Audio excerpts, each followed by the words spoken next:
Welcome to Party Host Training.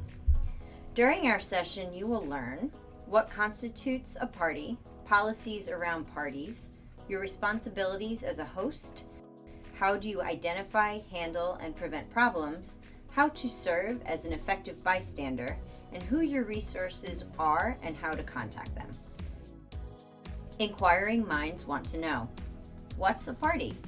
It's a gathering of 12 or more guests in a university-owned apartment or townhouse where alcohol is present. What's required to host a party? 2 hosts. One must be 21 years or older. It must be held in an apartment or townhouse. Both hosts should complete the online training before hosting. And both hosts must be residents of the apartment or townhouse where the party is hosted. Party hours.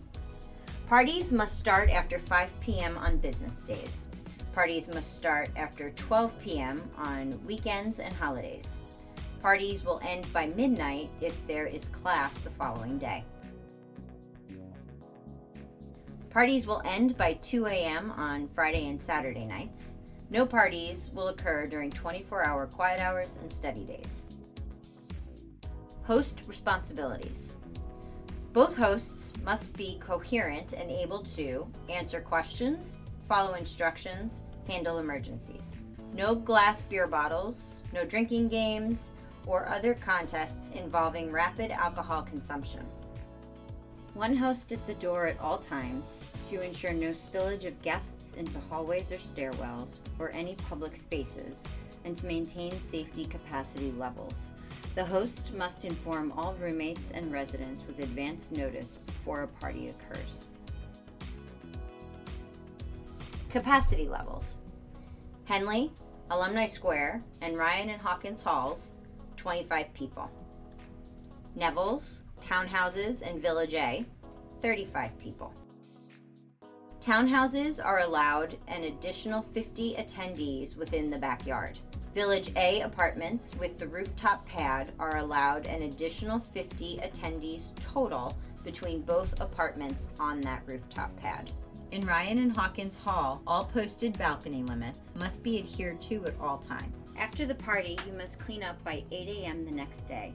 If not, you may be referred to the Office of Student Conduct and held financially responsible for cleaning and/or damage costs.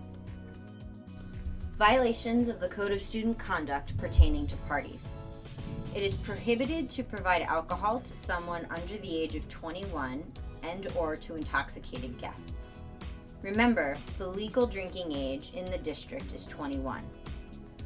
Know these signs of intoxication: disturbed balance, poor coordination, slurred speech, memory loss, disconnected speech, heavy sweating, aggressive behavior, reddened eyes, uncharacteristic behavior.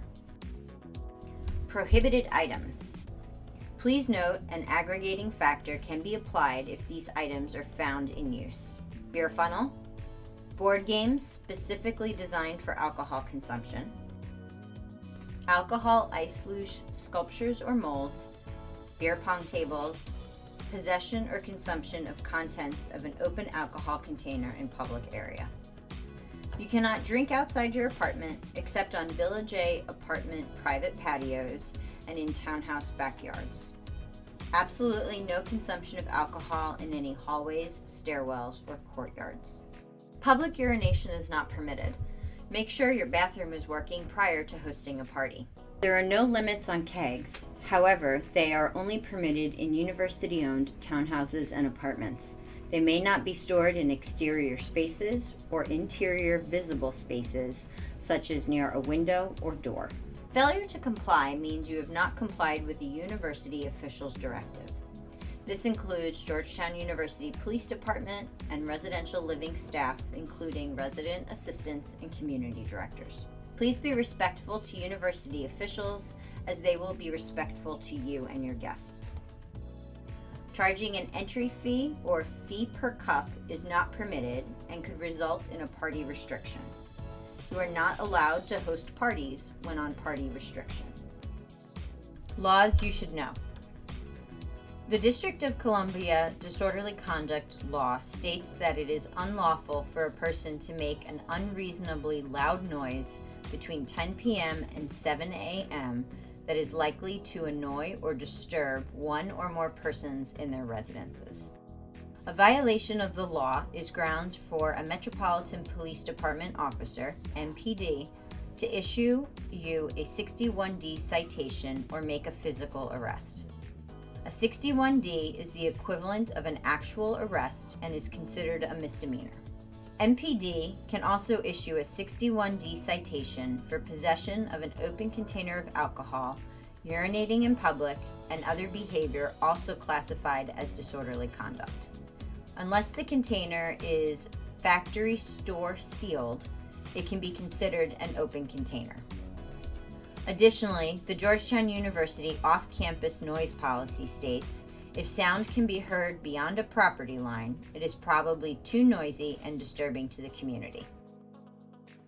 This means that regardless of the hour, if noise can be heard beyond the property line, inside or outside, it is probably too noisy.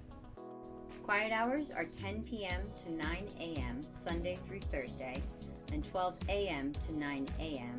Friday and Saturday. Remember that amplified sound must be contained within your residential space. Be prepared. When someone consumes large amounts of alcohol, typically over a short period of time, it could lead to alcohol poisoning. The body can only process 1 drink per hour. 1 drink equals 12 ounces of beer, 5 ounces of wine, or 1.5 ounces of liquor. This varies for men and women and also by the weight of the person. These are the signs of alcohol poisoning: unconscious, vomiting, seizures, slow breathing, which is fewer than 8 breaths per minute, irregular breathing, slow heart rate, low body temperature, bluish skin or paleness. You should always have non-alcoholic drinks and food available at your party. This helps slow the absorption of alcohol. Avoid serving mixed drinks and punch, as you may not always be aware of or be able to control the alcohol content. Avoid serving intoxicated guests, and do not allow drinking games. If you suspect someone is suffering from alcohol poisoning, never leave the person unattended. Ask a friend or bystander to call germs immediately. While waiting for help, turn the person on their side to avoid choking if they vomit. While on their side, bend the knee of the outside leg towards their head, as this helps reduce choking. If the person has been injured in a fall, try not to move them. You are responsible for ensuring the safety of all of your guests. How to be a positive pro-social bystander. Pro-social bystanders are individuals who witness emergencies and whose behavior intervenes in a way that impacts the outcome positively. As you learned during bringing in the bystander training, as a member of the Georgetown community, we all have the responsibility to watch out for each other and intervene when necessary and when it is safe to do so. Follow these steps to be a pro-social bystander. Take collective responsibility. It is our responsibility to look out for everyone, regardless of identity, social involvement, or class here. Notice the event. Especially as a host, you should be present and pay attention to others. Resist your own assumptions about people, relationships, and situations. Be open-minded and notice red flags. Pick up on the language people use, including body language. Remember, pro-social bystander intervention is most effective if you intervene early and often. Act. There are many strategies for intervention, and if one idea doesn't work, try something else. Some examples include casually checking in with the person you are concerned about and offering options, creative distraction, asking others for help, having a conversation, and calling for help from either GERMS or GUPD. Always keep your safety a priority. Intervene in a way that makes you feel safe. The safest way to intervene is away from the action and with others. Think about ways you feel comfortable intervening before your party and know your personal stress levels. There are many resources on and off campus to help you process an event. Resources to know. Georgetown University Police Department, 202-687-4343. GUPD is available 24/7 and can help with altercations, unwanted guests, crowd control, damaged university property, and can provide support in a variety of ways. GERMS, 202-687-HELP. Call for any health-related concerns. The RA on duty is your primary point of contact for assistance within residential spaces. Their numbers are Alumni Square and Townhouses, 202-288-5135. Henley, 202-230-7111. LXR Nevels, 202-288-9035. Village A, 202-230-7095. Ryan and Hawkins Hall, 202-316-0210. The Student Neighborhood Assistance Program, SNAP, is a service coordinated by the university to enhance safety throughout the neighborhood, assist and educate students, and respond to concerns from student and non-student community members about quality of life issues in the community. SNAP primarily operates from 10 p.m. to 3 a.m. on Thursday, Friday, and Saturday nights during the academic year. SNAP addresses non-university owned housing. Sexual Assault Services. To reach a free, confidential clinician and health education services for concerns around sexual assault, contact sarp@georgetown.edu. You will receive a response during business hours. If you or a friend needs help after hours, please contact the DC Rape Crisis Center, 202-333-RAPE. Now you know. What constitutes a party?